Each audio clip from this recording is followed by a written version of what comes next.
ਸਤਿ ਸ਼੍ਰੀ ਅਕਾਲ। ਤੁਸੀਂ ਵੇਖ ਰਹੇ ਹੋ ਪੰਜਾਬ ਮੇਲ USA ਟੀਵੀ। ਮੈਂ ਹਾਂ ਵੰਦਨਾ ਖੰਨਾ ਤੇ ਲੈ ਕੇ ਹਾਜ਼ਰ ਹਾਂ ਪ੍ਰੋਗਰਾਮ ਨਜ਼ਰੀਆ 'ਚ ਅੱਜ ਅਸੀਂ ਗੱਲ ਕਰਨੀ ਹੈ ਪੋਸਟ ਮੈਟ੍ਰਿਕ ਸਕਾਲਰਸ਼ਿਪ ਬਾਰੇ। ਉਸ ਵਜ਼ੀਫਾ ਸਕੀਮ ਬਾਰੇ ਜਿਹੜੀ ਕਿ ਜਦੋਂ ਬਣੀ ਤਾਂ ਲੱਗਿਆ ਕਿ ਜਿਹੜੇ ਦਲਿਤ ਵਿਦਿਆਰਥੀ ਨੇ ਉਹ ਪੜ੍ਹਾਈ ਲਿਖਾਈ ਤੋਂ ਵਾਂਝੇ ਨਹੀਂ ਰਹਿਣਗੇ, ਪਰ ਅੱਜ ਦੇ ਸਮੇਂ ਦੇ ਵਿੱਚ ਇਹ ਵਜ਼ੀਫਾ ਸਕੀਮ ਜਿਹੜੀ ਹੈਗੀ ਹੈ ਉਹ ਵਿਦਿਆਰਥੀਆਂ ਦੇ ਲਈ ਇੱਕ ਮੁਸ਼ਕਲ ਬਣ ਚੁੱਕੀ ਹੈ, ਸਬਬ ਬਣ ਚੁੱਕੀ ਹੈ ਸੰਘਰਸ਼ ਦਾ। ਇਸ ਬਾਰੇ ਗੱਲਬਾਤ ਕਰਨ ਲਈ ਸਾਡੇ ਨਾਲ ਸਟੂਡੀਓ ਦੇ ਵਿੱਚ ਵਿਸ਼ੇਸ਼ ਤੌਰ ਤੇ ਮੌਜੂਦ ਨੇ ਸੀਨੀਅਰ ਪੱਤਰਕਾਰ ਨਰਿੰਦਰ ਸੱਤੀ ਜੀ। ਆਓ ਸਭ ਤੋਂ ਪਹਿਲਾਂ ਉਹਨਾਂ ਦਾ ਸਵਾਗਤ ਕਰਦੇ ਹਾਂ। ਸੱਤੀ ਜੀ, ਪ੍ਰੋਗਰਾਮ ਦੇ ਵਿੱਚ ਤੁਹਾਡਾ ਬਹੁਤ-ਬਹੁਤ ਸਵਾਗਤ। ਜੀ ਵੰਦਨਾ ਜੀ। ਜੀ, ਸੋ ਸਭ ਤੋਂ ਪਹਿਲਾਂ ਆਪਾਂ ਗੱਲ ਕਰਨੀ ਹੈ ਪੋਸਟ ਮੈਟ੍ਰਿਕ ਸਕਾਲਰਸ਼ਿਪ ਬਾਰੇ। ਹਾਂਜੀ, ਗੱਲ ਕਰਾਂਗੇ ਕਿ ਇਹ ਪੋਸਟ ਮੈਟ੍ਰਿਕ ਸਕਾਲਰਸ਼ਿਪ ਜਿਹੜੀ ਹੈਗੀ ਹੈ ਸ਼ੁਰੂ ਕਿਵੇਂ ਹੋਈ, ਕਿੱਥੋਂ ਸ਼ੁਰੂ ਹੋਈ ਔਰ ਇਹਦਾ ਮੰਤਵ ਕੀ ਸੀ। ਮੰਤਵ ਇਸ ਲਈ ਗੱਲ ਕਰਨੀ ਇਹਦੇ ਉੱਪਰ ਜ਼ਰੂਰੀ ਹੈ ਕਿਉਂਕਿ ਹੁਣ ਲੱਗਦਾ ਹੈ ਕਿ ਜਿਹੜੀ ਇਹ ਸਕੀਮ ਹੈਗੀ ਹੈ ਰਸਤਾ ਭਟਕ ਚੁੱਕੀ ਹੈ ਔਰ ਮੰਤਵ ਜਿਹੜਾ ਹੈ ਉਹ ਭੁੱਲ ਚੁੱਕੀ ਹੈ, ਤੇ ਇਸ ਬਾਰੇ ਸਾਨੂੰ ਦੱਸੋ ਕੁਝ। ਮੁੱਢਲੇ ਤੌਰ ਤੇ ਤਾਂ ਵੰਦਨਾ ਜੀ, ਸਕੀਮ ਦਾ ਜਿਹੜੇ ਕੇਂਦਰ ਜਾਂ ਸੂਬਾ ਸਰਕਾਰਾਂ ਕੋਈ ਵੀ ਸਕੀਮ ਚਲਾਉਂਦੀਆਂ ਨੇ ਤੇ ਉਹ ਆਮ ਲੋਕਾਈ, ਆਮ ਜਨਤਾ ਦੀ ਭਲਾਈ ਲਈ ਚਲਾਉਂਦੀਆਂ ਨੇ। ਪਰ ਇਹ ਸਕੀਮ ਦਰਅਸਲ ਜਿਹੜਾ ਵੈਲਫੇਅਰ ਡਿਪਾਰਟਮੈਂਟ ਆ ਪੰਜਾਬ ਸਰਕਾਰ ਤੇ ਕੇਂਦਰੀ ਸਰਕਾਰ ਦਾ ਜਿਹੜਾ ਭਲਾਈ ਮੰਤਰਾਲਾ ਹੈਗਾ, ਜਿਹੜਾ ਗਰੀਬ ਗੁਰਬੇ ਦਲਿਤ ਜਾਂ ਪਛੜੀਆਂ ਸ਼੍ਰੇਣੀਆਂ ਦੇ ਲੋਕ ਨੇ, ਉਹਨਾਂ ਦੇ ਬੱਚੇ ਜਿਹੜੀ ਵਿੱਦਿਆ ਦਾ ਗਹਿਣਾ ਆ ਉਹ ਪਾਉਣ ਤੋਂ ਬਿਰਵੇ ਨਾ ਰਹਿ ਜਾਣ, ਇਸ ਕਰਕੇ ਇਸ ਸਕੀਮ ਦਾ ਜਿਹੜਾ ਆ ਉਹ ਆਗਾਜ਼ ਹੋਇਆ ਸੀ।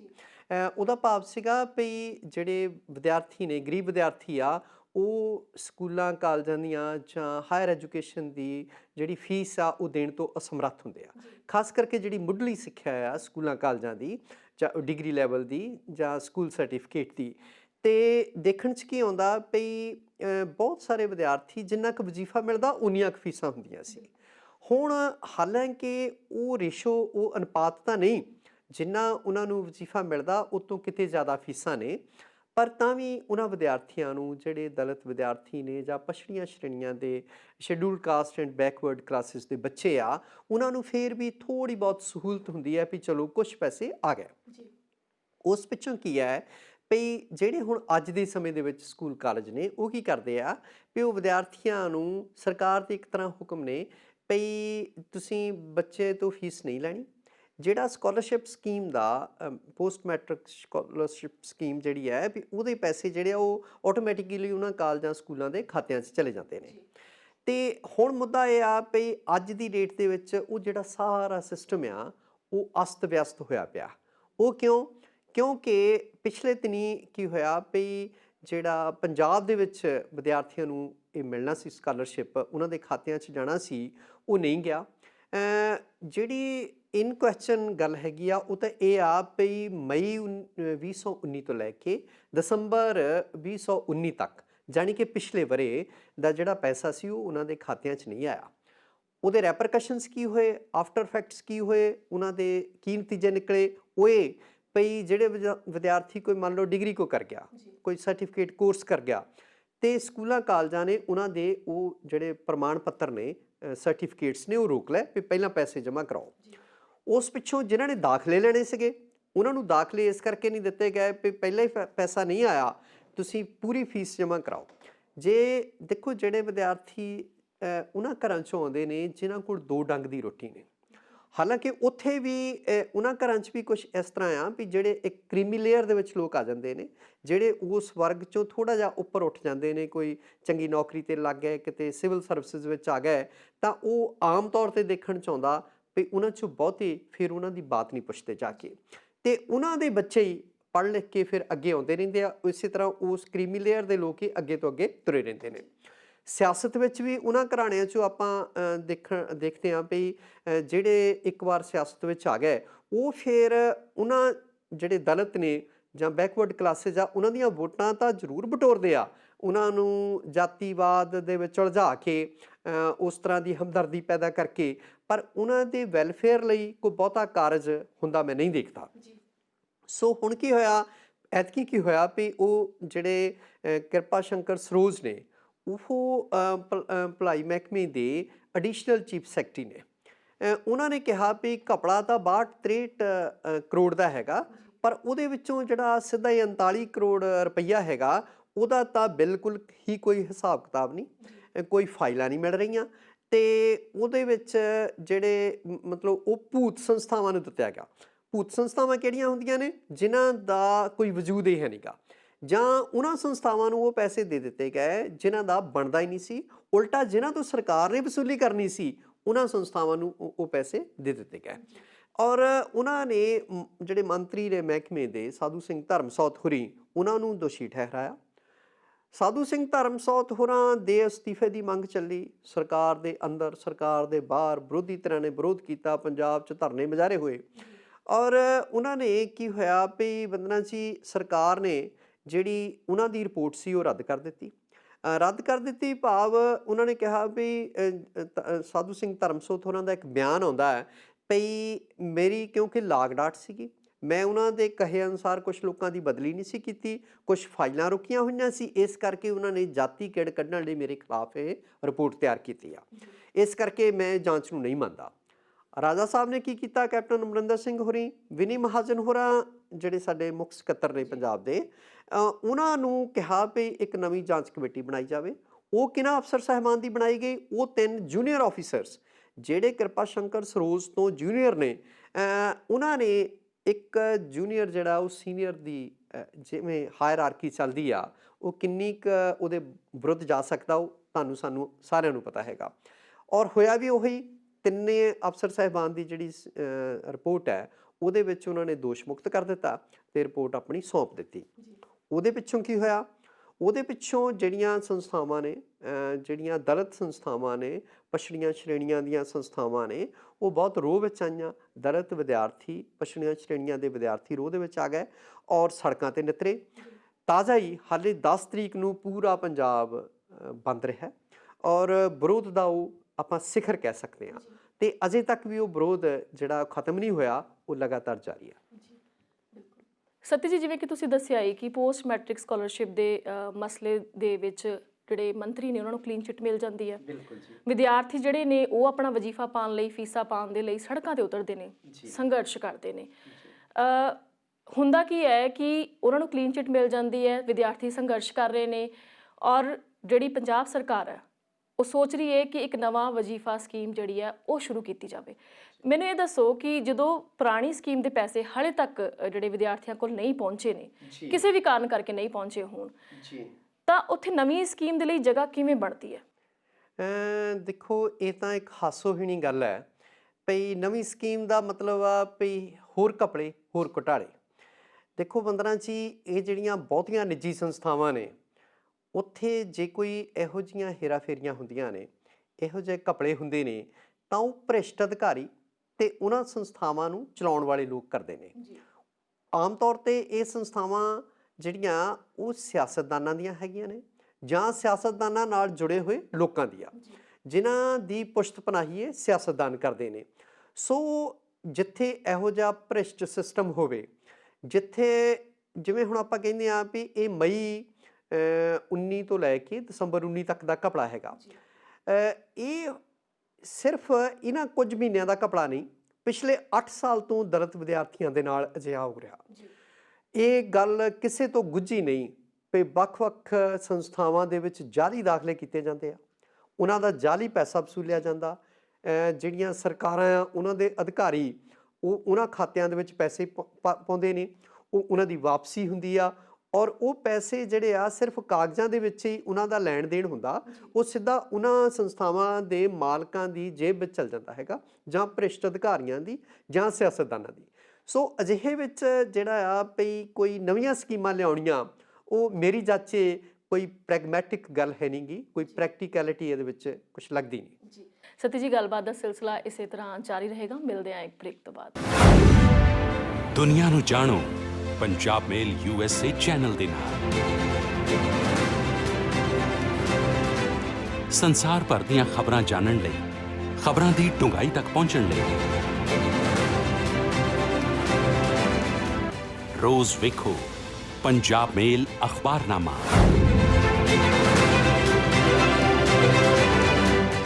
ਸਿਰਫ ਪੰਜਾਬ ਮੇਲ USA ਚੈਨਲ।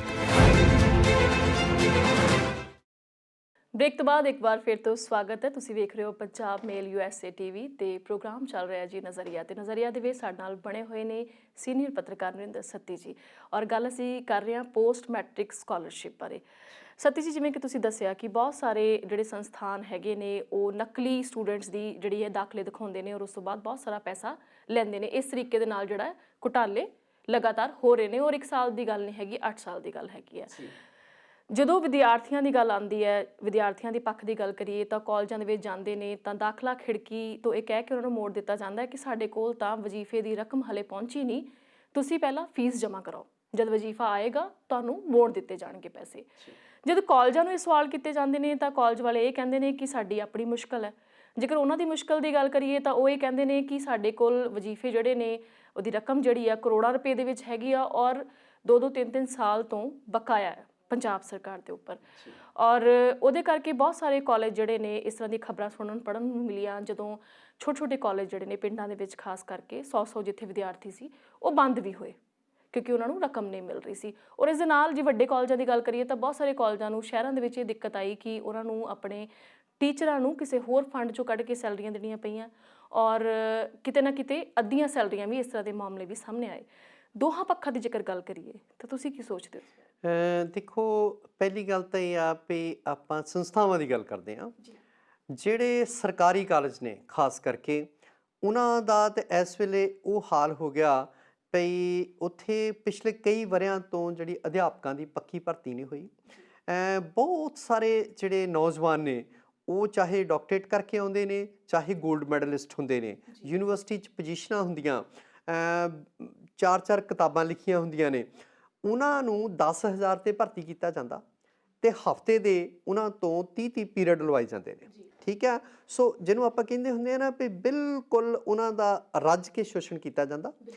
ਇੱਕ ਤਰ੍ਹਾਂ ਦਾ ਇਹ ਮਾਨਸਿਕ ਸ਼ੋਸ਼ਣ ਹੈਗਾ। ਤੁਸੀਂ ਦੇਖੋ ਆਪਣੀ ਇੰਟਲੈਕਟ ਉੱਥੇ ਜਾ ਕੇ ਆਪਣੀ ਇੰਟਲੈਕਟ ਦੇ ਪੈਸੇ ਉਹ ਕਮਾਉਂਦੇ ਨੇ ਤੇ ਤੁਹਾਡੀ ਬੁੱਧੀ ਜਿਹੜੀ ਆ ਉਹ ਸਾਰੀ ਉਮਰ ਪੜ੍ਹਦਿਆਂ ਦੀ ਲੰਘ ਜਾਂਦੀ ਆ, ਮਿਹਨਤਾਂ ਕਰਦਿਆਂ ਦੀ ਲੰਘ ਜਾਂਦੀ ਆ ਤੇ ਉਹਦੇ ਨਾਲੋਂ ਇੱਕ ਆਮ ਕਾਲਜ ਅਧਿਆਪਕ ਜਿਹੜਾ ਕੱਚਾ ਹੁੰਦਾ, ਜਿਹੜਾ 99 ਦਿਨਾਂ ਦੇ ਚੱਕਰ 'ਚ ਹੁੰਦਾ ਹੈ, ਉਹਦੇ ਨਾਲੋਂ ਇੱਕ ਮਜ਼ਦੂਰ ਜਿਹੜਾ ਉਹ ਜ਼ਿਆਦਾ ਪੈਸੇ ਕਮਾਉਂਦਾ। ਠੀਕ ਹੈ, ਹਾਂ ਇੰਨਾ ਕੁ ਫਰਕ ਹੈਗਾ ਵੀ ਉਹ ਵਾਈਟ ਕਾਲਰ ਜੌਬ ਹੈ ਤੇ ਉਹ ਵਿਚਾਰਾ ਜਿਹੜਾ ਧੁੱਪ ਛਾਂ ਦੇ ਵਿੱਚ ਕੰਮ ਕਰਦਾ ਹੈਗਾ। ਅਗਲੀ ਗੱਲ, ਕਾਲਜਾਂ ਵਾਲੇ ਜਿਹੜੀ ਸਰਕਾਰ ਆ, ਪਹਿਲੀ ਗੱਲ ਤਾਂ ਪੱਕੀ ਭਰਤੀ ਕਿਉਂ ਨਹੀਂ ਕਰਦੀ? ਇਹ ਪਿਛਲੇ ਕਿੰਨੇ ਵਰ੍ਹੇ ਹੋ ਗਏ ਨੇ। ਠੀਕ ਹੈ, ਸੋ ਇਸ ਕਰਕੇ ਉਹ ਉਨੀ ਮਿਹਨਤ ਵੀ ਅੱਜ ਦੇ ਦੌਰ ਦੇ ਵਿੱਚ ਨਹੀਂ ਕਰਦੇ ਜਿੰਨੀ ਕਰਨੀ ਬਣਦੀ ਆ, ਕਿਉਂਕਿ ਉਹ ਸੋਚਦੇ ਆ 10,000 ਮਿਲਣਾ ਭਾਈ ਤਾਂ ਇਹ ਪਤਾ ਨਹੀਂ ਕਿੱਦਣ ਜਵਾਬ ਦੇ ਦੇਣਾ ਹੈਗਾ ਕਾਲਜ ਅਥਾਰਟੀਜ਼ ਨੇ। ਅਗਲੀ ਗੱਲ, ਉੱਥੇ ਦਾਖਲਿਆਂ ਦਾ ਸੰਕਟ ਹੈ। ਇਸੇ ਤਰ੍ਹਾਂ ਪ੍ਰਾਈਵੇਟ ਕਾਲਜਸ ਦੇ ਵਿੱਚ ਦਾਖਲਿਆਂ ਦਾ ਸੰਕਟ ਹੈ। ਹਾਲੇ ਪਿੱਛੇ ਜਿਹੇ ਦੀ ਗੱਲ ਆ ਵੀ ਜਲੰਧਰ ਸ਼ਹਿਰ ਦਾ ਇੱਕ ਕਾਲਜ ਜਿਹੜਾ ਆ, ਉੱਥੋਂ ਦੇ ਇੱਕ HOD ਦਾ ਮੈਨੂੰ ਫੋਨ ਆਉਂਦਾ ਹੈ ਭਈ ਪੰਜਾਬੀ ਦੇ ਵਿੱਚ ਯਾਰ ਕੋਈ ਆਪਣੇ ਰਿਸ਼ਤੇਦਾਰ ਸੱਜਣਾ ਮਿੱਤਰਾਂ ਦੇ ਬੱਚਿਆਂ ਨੂੰ ਕਹੋ ਵੀ ਇੱਥੇ ਦਾਖਲਾ ਲੈ ਲੈਣ, ਕਲਾਸਾਂ ਭਾਵੇਂ ਨਾ ਹੀ ਲਾਉਣ, ਅਸੀਂ ਹਾਜ਼ਰੀ ਲਾ ਦਿਆ ਕਰਾਂਗੇ। ਉਹ ਇਸ ਹੱਦ ਤੱਕ ਨਿਭ ਕੇ ਦਾਖਲੇ ਲਈ ਲੋਕਾਂ ਦੀਆਂ ਮਿੰਨਤਾਂ ਕਰਦੇ ਨੇ ਵੀ ਚਲੋ 4 ਦਾਖਲੇ ਹੋ ਜਾਣ ਤੇ ਡਿਪਾਰਟਮੈਂਟ ਬਚਿਆ ਰਹੇ। ਨਹੀਂ ਤਾਂ ਯੂਨੀਵਰਸਿਟੀਆਂ ਕੀ ਕਰਦੀਆਂ ਵੀ ਜਿਹੜੇ ਦਾਖਲੇ ਆ ਉਹ ਪੂਰੇ ਨਹੀਂ ਹੋਏ ਤਾਂ ਡਿਪਾਰਟਮੈਂਟ ਹੀ ਬੰਦ ਕਰ ਦਿਓ। ਡਿਪਾਰਟਮੈਂਟ ਬੰਦ ਹੋਊਗਾ, ਉਹਦੇ ਨਾਲ 10-15 ਜਿਹੜੇ ਅਧਿਆਪਕ ਨੇ ਉਹਨਾਂ ਦੀ ਨੌਕਰੀ ਜਾਂਦੀ ਲੱਗੂਗੀ, ਰੋਟੀ ਰੋਜ਼ੀ ਦਾ ਜਿਹੜਾ ਵਸੀਲਾ ਉਹ ਮਰ ਜਾਂਦਾ ਹੈਗਾ। ਦੇਖੋ ਕਿਸੇ ਹੱਦ ਤੱਕ ਪ੍ਰਾਈਵੇਟ ਸੰਸਥਾਵਾਂ ਜਿਹੜੀਆਂ ਆ ਜਾਂ ਸਰਕਾਰੀ ਵੀ, ਉਹ ਉਹਨਾਂ ਦਾ ਫੀਸਾਂ ਮੰਗਣਾ ਤਾਂ ਜਾਇਜ਼ ਹੈਗਾ, ਪਰ ਨਾਲ ਦੀ ਨਾਲ ਸਰਕਾਰਾਂ ਨੇ ਜਿਹੜੇ ਪੈਸੇ ਦੇਣੇ ਹੁੰਦੇ ਉਹ ਉਹਨਾਂ ਦੇ ਖਾਤਿਆਂ 'ਚ ਵੇਲੇ ਸਿਰ ਆਉਣੇ ਚਾਹੀਦੇ ਆ, ਇੰਬਰਸਮੈਂਟ ਹੋਣੀ ਚਾਹੀਦੀ ਆ। ਪਰ ਅਗਲੀ ਗੱਲ ਜਿਹੜੀ ਹੈਗੀ ਆ ਭਈ ਦੇਖੋ, ਜਿਹੜੀ ਸਾਡੀਆਂ ਉੱਚ ਅਦਾਲਤਾਂ ਨੇ, ਹਾਈ ਕੋਰਟਸ ਨੇ ਜਾਂ ਐਪੈਕਸ ਕੋਰਟ ਆ ਆਪਣੀ ਸੁਪਰੀਮ ਕੋਰਟ ਆ, ਉਹਨਾਂ ਦੇ ਫੈਸਲੇ ਜਿਹੜੇ ਆ ਉਹ ਲਾ ਆਫ ਦਾ ਲੈਂਡ ਹੁੰਦੇ ਨੇ। ਜੇ ਇੱਕ ਧਿਰ ਤੇ ਲਾਗੂ ਹੁੰਦਾ ਤੇ ਉਹ ਸਾਰੀਆਂ ਧਿਰਾਂ ਨੂੰ ਮੰਨਣਯੋਗ ਹੁੰਦਾ, ਸਾਰੀਆਂ ਧਿਰਾਂ ਤੇ ਲਾਗੂ ਹੁੰਦਾ। ਉਹਦੇ 'ਚ ਕੀ ਹੈ ਬੰਦਰਾਂ ਜੀ ਭਈ 2014 ਦੀ ਇੱਕ ਪਟੀਸ਼ਨ ਤੇ ਪੰਜਾਬ ਤੇ ਹਰਿਆਣਾ ਹਾਈ ਕੋਰਟ ਦਾ ਇੱਕ ਫੈਸਲਾ ਆ। ਉਹ ਕੀ ਫੈਸਲਾ ਆ ਭਈ ਜਿਨ੍ਹਾਂ ਸੰਸਥਾਵਾਂ ਨੇ ਵਿਦਿਆਰਥੀਆਂ ਤੋਂ ਫੀਸਾਂ ਦੇ ਦਾ ਜਿਹੜਾ ਉਹ ਬਦਲ ਚੁਣਿਆ ਹੋਵੇ, ਉਹ ਵਿਦਿਆਰਥੀਆਂ ਤੋਂ ਫੀਸ ਨਹੀਂ ਮੰਗ ਸਕਦੀਆਂ। ਸੋ ਇੱਕ ਤਰ੍ਹਾਂ ਨਾਲ ਜੇ ਉਹ ਫੀਸਾਂ ਮੰਗਦੇ ਆ ਵਿਦਿਆਰਥੀਆਂ ਦੀਆਂ ਤਾਂ ਉਹ ਹਾਈ ਕੋਰਟ ਦੇ ਹੁਕਮਾਂ ਦੀ ਉਲੰਘਣਾ ਆ, ਔਰ ਜਦੋਂ ਹਾਈ ਕੋਰਟ ਦੇ ਹੁਕਮਾਂ ਦੀ ਉਲੰਘਣਾ ਹੋਵੇ ਤਾਂ ਉਹ ਇੱਕ ਸਜ਼ਾਯੋਗ ਅਪਰਾਧ ਹੈ। ਇਹ ਤਾਂ ਵੱਖਰੀ ਗੱਲ ਆ ਵੀ ਉਹ ਵਿਦਿਆਰਥੀ ਜਿਹੜੇ ਆਪਣੀਆਂ ਫੀਸਾਂ ਨਹੀਂ ਦੇ ਸਕਦੇ, ਉਹ ਪਟੀਸ਼ਨ ਕਰਨ ਕਿੱਥੋਂ ਜਾਣਗੇ ਹਾਈ ਕੋਰਟ ਦੇ ਵਿੱਚ ਠੀਕ ਹੈ। ਪਰ ਜੇ ਕੋਈ ਉੱਠ ਕੇ ਕੱਲ ਨੂੰ ਪਬਲਿਕ ਇੰਟਰਸਟ ਲਿਟੀਗੇਸ਼ਨ ਕਰ ਦਿੰਦਾ ਵੀ ਇਹ ਅਦਾਰੇ ਵਿਦਿਆਰਥੀਆਂ ਤੋਂ ਫੀਸ ਕਿਵੇਂ ਮੰਗ ਰਹੇ ਨੇ, ਤਾਂ ਉਹ ਹਾਈ ਕੋਰਟ ਲਾਜ਼ਮੀ ਆ ਵੀ ਹਾਈ ਕੋਰਟ ਉਹਨਾਂ ਨੂੰ ਸੱਦ ਕੇ ਉਹਨਾਂ ਦੀ ਜਵਾਬ ਤਲਬੀ ਕਰ ਸਕਦੀ ਆ। ਅਗਲੀ ਗੱਲ ਦੇਖੋ, ਵਿਦਿਆਰਥੀਆਂ ਨਾਲ ਧੱਕਾ ਹੋ ਰਿਹਾ। ਬਹੁਤ ਸਾਰੇ ਵਿਦਿਆਰਥੀ ਆ ਸਿਰਫ ਫੀਸ ਤੇ ਚੰਦ ਛਿੱਲਣਾ ਕਾਰਨ ਆਪਣੇ ਭਵਿੱਖ ਜਿਹੜੇ ਆ ਉਹ ਹਨੇਰੇ ਕਰ ਲੈਂਦੇ ਨੇ। ਆਪਾਂ ਇੱਕ ਜਲੰਧਰ ਦੀ ਹੋਰ ਉਦਾਹਰਣ ਦਿੰਦੇ ਹਾਂ, ਤੁਸੀਂ ਵੀ ਸ਼ਾਇਦ ਉਹਦੇ ਨਾਲ ਕਿਸੇ ਰੂਪ ਵਿੱਚ ਜੁੜੇ ਸੀ। ਪਈ ਇੱਕ ਚਾਹ ਵੇਚਣ ਵਾਲੇ ਦਾ ਜਿਹੜਾ ਰੇਹੜੀ ਲਾਉਂਦਾ ਵਿਚਾਰਾ, ਉਹਦਾ ਬੱਚਾ IIT ਲਈ ਐਂਟਰੈਂਸ ਐਗਜ਼ਾਮ ਪਾਸ ਕਰ ਜਾਂਦਾ, ਪਰ ਉਹ ਰੌਲਾ ਰੱਪਾ ਨਹੀਂ ਪਾਉਂਦੇ ਤਾਂ ਉਹ ਫੀਸ ਨਹੀਂ ਜੁੜਦੀ, ਤਾਂ ਉਹਦਾ ਦਾਖਲਾ ਰਹਿ ਜਾਂਦਾ ਹੈਗਾ। ਉਹ ਤੋਂ ਅਗਲੀ ਗੱਲ ਦੇਖੋ ਵੀ ਉਹ ਅਗਲੇ ਵਰੇ ਉਹ ਵਿਦਿਆਰਥੀ ਕਿੰਨਾ ਜ਼ਹੀਨ ਬੁੱਧੀ ਦਾ ਮਾਲਕ ਹੋਏਗਾ ਕਿ ਉਹ ਫਿਰ ਉਸ ਇਮਤਿਹਾਨ ਨੂੰ ਪਾਸ ਕਰ ਜਾਂਦਾ। ਫਿਰ ਕਿਤੇ ਗੱਲ ਕਿਸੇ ਦੇ ਗੇੜ 'ਚ ਆਉਂਦੀ ਆ, ਉਹ ਥੋੜ੍ਹਾ ਜਿਹਾ ਮੀਡੀਆ ਦੇ ਵਿੱਚ ਗੱਲ ਆ ਜਾਂਦੀ ਆ, ਅਤੇ ਬਹੁਤ ਸਾਰੇ ਲੋਕ ਫਿਰ ਉਸ ਗੱਲ ਨੂੰ ਉਭਾਰਦੇ ਨੇ। ਫਿਰ ਫੀਸਾਂ ਰਾਤੋਂ ਰਾਤ ਇਕੱਠੀਆਂ ਹੁੰਦੀਆਂ ਅਤੇ ਉਹ ਵਿਦਿਆਰਥੀ ਆਪਣਾ ਭਵਿੱਖ ਸੰਵਾਰਨ ਦੇ ਯੋਗ ਹੋ ਜਾਂਦਾ ਹੈਗਾ। ਸੋ ਜਿੱਥੇ ਜਿਨ੍ਹਾਂ ਨੂੰ ਸੱਚਮੁੱਚ ਲੋੜ ਆ, ਜਿਹੜੇ ਵਿਦਿਆਰਥੀ ਜਿਹੜੇ ਆ ਉਹ ਪੜ੍ਹਨਾ ਚਾਹੁੰਦੇ ਨੇ ਪਰ ਕਾਲਜਾਂ ਵਾਲੇ ਫੀਸਾਂ ਮੰਗਦੇ ਆ, ਜੇ ਉਹ ਪੜ੍ਹ ਜਾਂਦੇ ਆ ਅਤੇ ਡਿਗਰੀਆਂ ਨਹੀਂ ਦਿੱਤੀਆਂ ਜਾਂਦੀਆਂ ਕਿਉਂਕਿ ਫੀਸ ਨਹੀਂ ਤਾਰੀ ਹੁੰਦੀ, ਉਹਨਾਂ ਨਾਲ ਜਿਹੜਾ ਇਹ ਧੱਕਾ ਆ ਉਹ ਸਰਾਸਰ ਹੋ ਰਿਹਾ ਧੱਕਾ ਬੰਦ ਹੋਣਾ ਚਾਹੀਦਾ, ਹਰ ਹਾਲਤ ਵਿੱਚ ਬੰਦ ਹੋਣਾ ਚਾਹੀਦਾ। ਅਤੇ ਜਿਹੜੇ ਜ਼ਿੰਮੇਵਾਰ ਅਧਿਕਾਰੀ ਆ, ਦੇਖੋ ਸਰਕਾਰ ਵੀ ਕਹਿੰਦੀ ਆ ਵੀ ਅਸੀਂ ਨਿਆਇਕ ਪੱਧਰ 'ਤੇ ਜਾਂ ਪ੍ਰਸ਼ਾਸਨਿਕ ਪੱਧਰ 'ਤੇ ਉਚੇਚੇ ਕਦਮ ਚੁੱਕਾਂਗੇ ਤਾਂ ਕਿ ਇਹ ਜਿਹੜੇ ਲੂਪ ਹੋਲ ਨੇ ਜਾਂ ਇਹ ਜਿਹੜੀਆਂ ਚੋਰ ਮੋਰੀਆਂ ਆ ਬੰਦ ਹੋਣ। ਇਹ ਹੋਣੀਆਂ ਕਦੋਂ ਨੇ? ਦੇਖੋ 8 ਸਾਲ ਤੋਂ ਇਹ ਸਾਰਾ ਕੁਛ ਚੱਲ ਰਿਹਾ ਹੈਗਾ। ਆਪਾਂ ਨੂੰ ਸਾਰਿਆਂ ਨੂੰ ਪਤਾ ਵੀ ਕਿੰਨੀ ਚੋਰ ਬਜ਼ਾਰੀ ਹੋ ਰਹੀ ਆ, ਸੋ ਇਹਨੂੰ ਠੱਲ ਕਿੱਦਣ ਪੈਣੀ ਆ? ਜੀ ਬਿਲਕੁਲ। ਸਤਿ ਜੀ, ਪੋਸਟ ਮੈਟ੍ਰਿਕ ਸਕਾਲਰਸ਼ਿਪ ਦੀ ਅਸੀਂ ਗੱਲ ਕਰ ਰਹੇ ਸੀ ਤਾਂ ਉਹਦੇ ਵਿੱਚ ਘੁਟਾਲੇ ਦੀ ਖਬਰਾਂ ਵੀ ਆਈਆਂ। ਉਸ ਤੋਂ ਬਾਅਦ ਜਿਹੜੇ ਮੰਤਰੀ ਨੇ ਸਾਧੂ ਸਿੰਘ ਧਰਮਸੋਤ, ਉਹਨਾਂ ਨੂੰ ਕਲੀਨ ਚਿੱਟ ਵੀ ਮਿਲ ਜਾਂਦੀ ਹੈ। ਜਿਹੜੇ ਵਿਦਿਆਰਥੀ ਨੇ ਉਹ ਸੜਕਾਂ 'ਤੇ ਵੀ ਉਤਰ ਆਉਂਦੇ ਨੇ, ਅਤੇ ਕਲੀਨ ਚਿੱਟ ਮਿਲਣ ਤੋਂ ਬਾਅਦ ਹੁਣ ਇਸ ਮਾਮਲੇ ਦੇ ਵਿੱਚ ਨਵਾਂ ਕੀ ਹੈ? ਮਤਲਬ ਕੀ ਲੱਗਦਾ ਹੈ ਕਿ ਵਿਦਿਆਰਥੀਆਂ ਤੱਕ ਜਿਹੜੀ ਸਕਾਲਰਸ਼ਿਪ ਹੈ ਉਹ ਕਿਵੇਂ ਪਹੁੰਚੇਗੀ? ਦੇਖੋ, ਜਿਹੜੀ ਪਹਿਲੀ ਰਿਪੋਰਟ ਸੀ ਕਿਰਪਾ ਸ਼ੰਕਰ ਸਰੋਜ ਹੋਰਾਂ ਵਾਲੀ, ਉਹਨੂੰ ਵੀ ਆਪਾਂ ਫੂਲ ਪ੍ਰੂਫ ਰਿਪੋਰਟ ਨਹੀਂ ਕਹਿ ਸਕਦੇ। 62-63 ਕਰੋੜ ਦੀ ਗੱਲ ਕਰਦੇ ਆ, ਫਿਰ ਮੁੜ ਕੇ 39 ਤੇ ਆ ਜਾਂਦੇ ਆ। ਜਿਹੜੀ ਨਵੀਂ ਟੀਮ ਹੈ 3 IAS ਅਫਸਰ ਸਾਹਿਬਾਨ ਦੀ, ਉਹ ਕਹਿੰਦੀ ਆ ਵੀ 39 ਕਰੋੜ ਦੀਆਂ ਜਿਹੜੀਆਂ ਮਿਸਲਾਂ ਗੁੰਮ ਹੋ ਗਈਆਂ ਸੀ ਨਾ, ਜਿਹਦਾ ਕੋਈ ਹਿਸਾਬ ਕਿਤਾਬ ਨਹੀਂ ਸੀ ਮਿਲਦਾ, ਉਹ 'ਚੋਂ ਹੁਣ ਅਚਾਨਕ ਪਤਾ ਨਹੀਂ ਕਿਵੇਂ ਕੋਈ ਕ੍ਰਿਸ਼ਮਾ ਹੋਇਆ ਅਤੇ 30 ਕਰੋੜ ਦੀਆਂ ਜਿਹੜੀਆਂ ਮਿਸਲਾਂ ਲੱਭ ਗਈਆਂ ਨੇ। ਸੋ ਕਿਤੇ ਨਾ ਕਿਤੇ ਵਿਭਾਗੀ ਤੌਰ 'ਤੇ ਹੀ ਗੜਬੜ ਹੋਈ ਆ।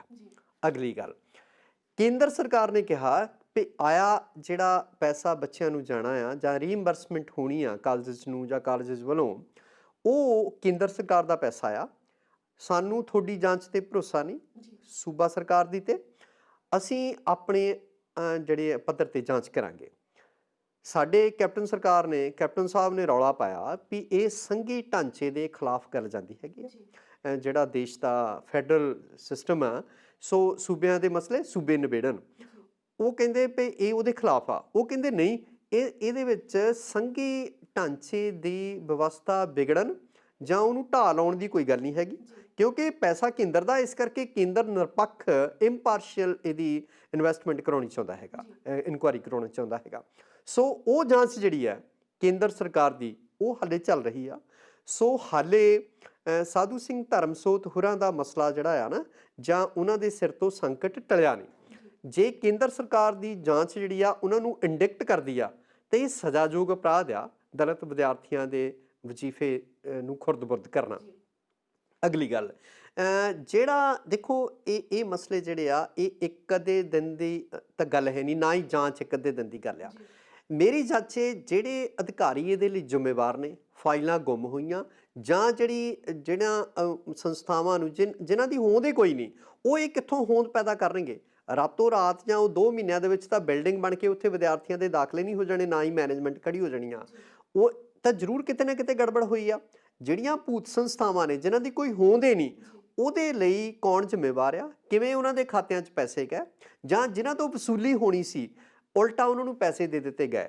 ਉਹ ਸੰਸਥਾਵਾਂ ਜਿਹੜੀਆਂ ਆ, ਉਹਨਾਂ ਨੂੰ ਵੀ ਕਾਨੂੰਨ ਦੇ ਕਟਹਿਰੇ 'ਚ ਲਿਆਣ ਕੇ ਖੜਾ ਕੀਤਾ ਜਾਣਾ ਚਾਹੀਦਾ। ਅਤੇ ਜਿਹੜੇ ਦੋਸ਼ੀ ਨੇ, ਚਾਹੇ ਪ੍ਰਸ਼ਾਸਨਿਕ ਪੱਧਰ ਦੇ ਦੋਸ਼ੀ ਜਾਂ ਉਹਨਾਂ ਸੰਸਥਾਵਾਂ ਦੇ ਜਿਹੜੇ ਮਾਲਕ ਨੇ ਉਹ ਬਰਾਬਰ ਦੇ ਦੋਸ਼ੀ ਨੇ, ਠੀਕ ਹੈ। ਤੇ ਜਾਂ ਇਹਦੇ ਵਿੱਚ ਜਿਹੜੇ ਰਲੇ ਹੋਏ ਲੋਕ ਨੇ ਉਹਨਾਂ ਸਾਰਿਆਂ ਨੂੰ ਕਾਨੂੰਨ ਦੇ ਦਾਇਰੇ ਵਿੱਚ ਲਿਆਣ ਕੇ ਮਿਸਾਲੀ ਸਜ਼ਾਵਾਂ ਦੇਣੀਆਂ ਚਾਹੀਦੀਆਂ, ਤਾਂ ਕਿ ਜਿਹੜੇ ਲੋਕ ਪਹਿਲਾਂ ਹੀ ਜਿਹੜੀ ਸਮਾਜਿਕ ਪੌੜੀ ਦੇ ਸਭ ਤੋਂ ਹੇਠਲੇ ਡੰਡੇ ਤੇ ਖੜੇ ਨੇ ਉਹਨਾਂ ਦੇ ਨਾਲ ਹੋਰ ਧੱਕਾ ਨਾ ਹੋਵੇ। ਔਰ ਘੱਟੋ ਘੱਟ ਹਾਈ ਕੋਰਟ ਦੇ ਸਿਟਿੰਗ ਜੱਜ ਤੋਂ ਇਹਦੀ ਜਾਂਚ ਕਰਵਾਈ ਜਾਵੇ, ਤਾਂ ਦੁੱਧ ਦਾ ਦੁੱਧ ਤੇ ਪਾਣੀ ਦਾ ਪਾਣੀ ਜਿਹੜਾ ਆ ਉਹਦਾ ਨਿਬੇੜਾ ਜਾਂ ਉਹ ਨਿਤਰਨ ਦਾ ਆਪਾਂ ਕੋਈ ਆਸ ਰੱਖ ਸਕਦੇ ਹੈਗੇ।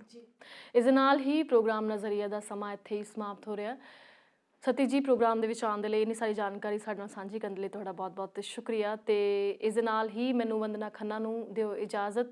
ਪ੍ਰੋਗਰਾਮ ਨਜ਼ਰੀਆ 'ਚ ਫਿਰ ਕਿਸੇ ਦਿਨ ਮਿਲਾਂਗੇ ਕਿਸੇ ਹੋਰ ਵਿਸ਼ੇ ਦੇ ਨਾਲ, ਸੀਨੀਅਰ ਪੱਤਰਕਾਰ ਨਰਿੰਦਰ ਸਤੀ ਜੀ ਦੇ ਨਾਲ। ਸੋ ਹੁਣ ਸਾਨੂੰ ਦਿਓ ਇਜਾਜ਼ਤ। ਧੰਨਵਾਦ।